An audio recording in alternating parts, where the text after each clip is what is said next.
Hey guys, welcome back. This is your host Phil from underKG.com, and this is Samsung Galaxy M20. So there is Galaxy M10, which is even cheaper, but this still is very cheap considering that it's a Samsung phone, which is not known for the bang for the buck kind of aspect. All right, so opening up the packaging, we can see that it's got a little packet right there containing the warranty card, quick start guide, and the region lock guide. Just like in the European market, you have to pop in the Indian SIM and have a phone call for 5 minutes, and then the phone is going to be completely unlocked for the other region SIM cards. So that's that. And for the phone itself, it comes with Infinity V display. It's just a fancy Samsung version of name for the water drop notch.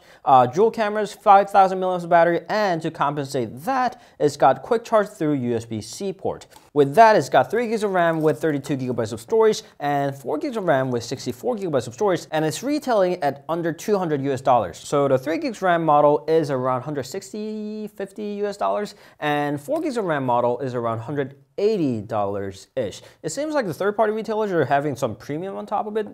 Here's a USB-C cable and the charger that says adaptive fast charging right there. That is 5 volts 2A or 9 volts 1.67A. So that's a proper fast charger included. There's a SIM card tray pin stuck under the bottom of the box, and that's it. All right, the phone wrapped in the plastic wrapper. Looks like this, looking just the same as any other Samsung phone, but with the notch. And inside that notch is a 5 megapixels of f2.0 camera with the little speaker for the phone calls right there. There's a little bezel on the bottom, not that annoying, but it is there if you're wondering. On the right hand side is a power key volume rocker. On the left-hand side is a SIM card tray that also can host a micro SD card. So it's one of the triple trays that don't require you to compromise any of the cards. On the bottom is a USB-C port, surprisingly for this price range, with the quick charge support, microphone, speaker, and the headphone jack. On top is the secondary microphone for noise cancellation. On the back are the dual cameras. On the bottom is f1.9 of 13 megapixels of main sensor, and on top is 5 megapixels of f2.2 wide-angle camera. That's 120 degrees of wide angle. Below that is a LED flash, and right next to it is the fingerprint reader.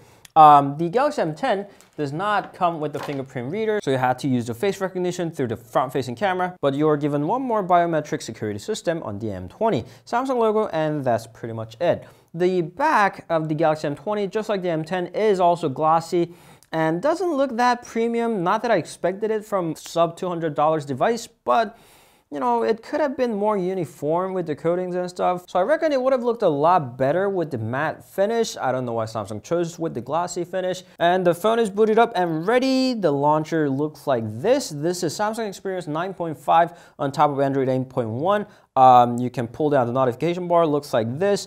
Also, you can use the fingerprint reader gesture.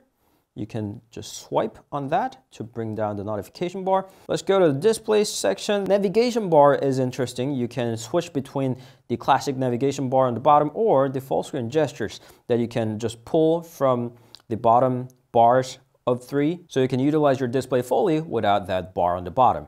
The advanced features doesn't host a lot. There's a game launcher, fingerprint sensor gesture, direct call, chat over video, dual messenger, and that's it. On the lock screen, you can choose between swipe, pattern, pin, password, non-face, fingerprints. The app drawer has some of the Microsoft apps, Facebook, Samsung members, FM radio is in there. Other than that, nothing interesting. There's Samsung Max for compressing your data and saving your data. If you're wondering about the camera, we can jump right into it. This is a normal angle, and this switches it to the 120 degrees of wide angle. And also the selfie cam, when you're switching to the selfie cam, there is a little light animation effect on that selfie notch right there. So that's an interesting touch, just like what we have seen from the Galaxy A9 Pro. And unlike some of the other Chinese phones, it is Widevine L1 certified, so you can enjoy Netflix HD or the Google Play Movies HD. And that's pretty much it. This is one of the very few good entry models from Samsung. It's got pretty much everything you need. It's got a decent processor, enough RAM, enough storage, expandable, dual SIM, fingerprint reader, speaker on the bottom, wide vinyl when certified, Dolby Atmos, USB-C, 15 watts of fast charging. So yeah, that sounds like a very solid device, except for that glossy back. I don't really like this. I'll go ahead, spend some time with it, and get back with the review very soon. And hopefully, both of the Galaxy M devices, both of the early Galaxy M devices are as good as they look on the paper. So far, they look really decent, even with that notch on top. All right, if you have any questions, please leave them down in the comments. You can always meet us on Instagram, Facebook, Twitter, and Google+. We'll see you guys later. Ciao.